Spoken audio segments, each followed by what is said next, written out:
Bersyukur kepada Allah Subhanahu wa taala dengan lafaz hamdalah. Alhamdulillahirabbil alamin.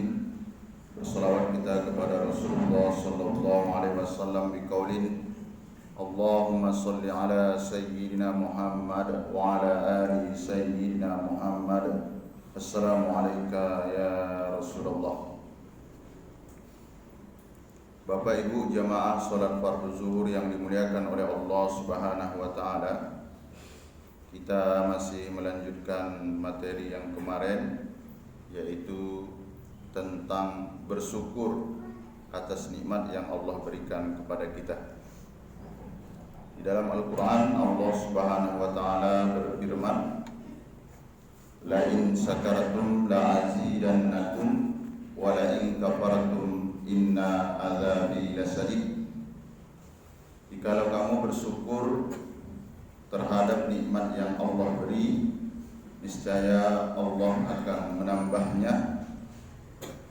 Jikalau kamu kufur, ingkari nikmat itu, Allah memberikan ancaman untuk orang yang tidak bersyukur.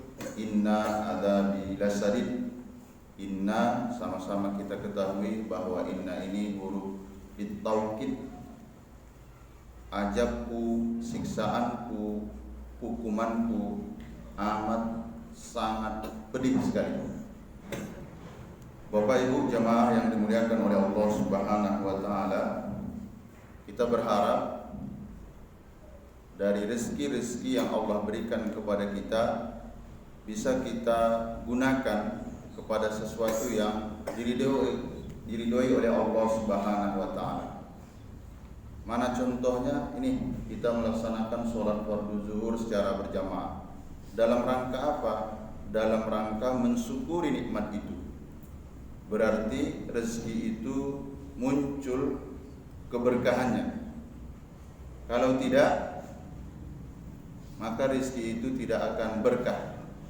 Minimal ada 3 ciri-ciri yang bisa kita pegang rezeki yang tidak berkah. Yang pertama, hidupnya tidak pernah henti dirundung dari masalah. Kita harus pikirkan ini. Kalau misalnya dia memperoleh segala sesuatu, tapi ketika ia peroleh, hidupnya tidak pernah luput dari masalah, dan masalah itu masuk ke dalam hatinya sehingga membuat hatinya tidak tenang, hati-hati, berarti ini adalah bentuk rezeki yang tidak berkah. Yang kedua, selalu merasa kurang.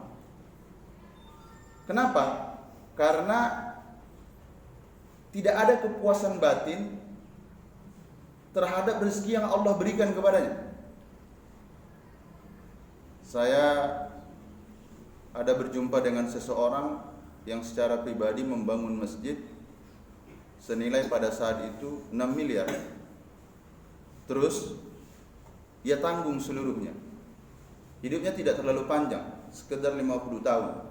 Salah seorang ustadz yang tidak kenal dengan beliau nanya ke saya, waktu almarhum meninggal, bingung juga saya. Yang ditanyakan, saya pikir apa yang sudah ia berikan kepada agama ini. Pak ustadz ini nanya sama saya, rumahnya mana? Saya tunjukkan rumahnya. Ini rumahnya, saya bilang. Kaget dia, tertunduk dia. Kenapa dia tertunduk?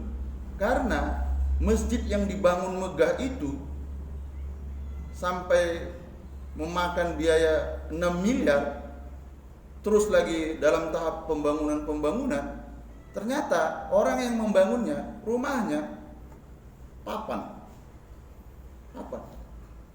Tapi apa yang ingin ia sampaikan? Ada kepuasan batin. Rezeki yang ia berikan itu, dia sudah merasa cukup dengan pemberian Allah. Lalu ia ingin berbagi dikembalikan lagi kepada umat. Yang terakhir yaitu,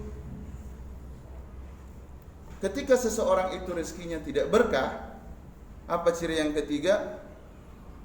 Ia tidak memahami betul, sehebat apapun dia berusaha, sekuat apapun upaya yang ia lakukan, kalau tidak izin Allah tidak akan bisa. Sehingga orang yang sibuk mencari kehidupan dunia dalam tanda petik, tidak memperhatikan norma-norma yang telah ditetapkan oleh Allah Subhanahu wa taala, hatinya akan kosong, hatinya akan gelisah, hatinya akan gundah. Kenapa? Karena tidak memahami konsep rezeki itu adalah hak prerogatif Allah Subhanahu wa taala.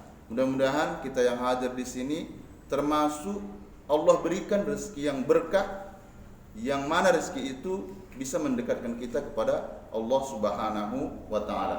Mudah-mudahan ada hikmahnya. Kita tutup majelis yang mulia ini dengan ucapan hamdalah. Alhamdulillahirabbil alamin. Subhanakallahumma wa bihamdika asyhadu an la ilaha illa anta astaghfiruka wa atubu ilaik. Assalamualaikum warahmatullahi wabarakatuh.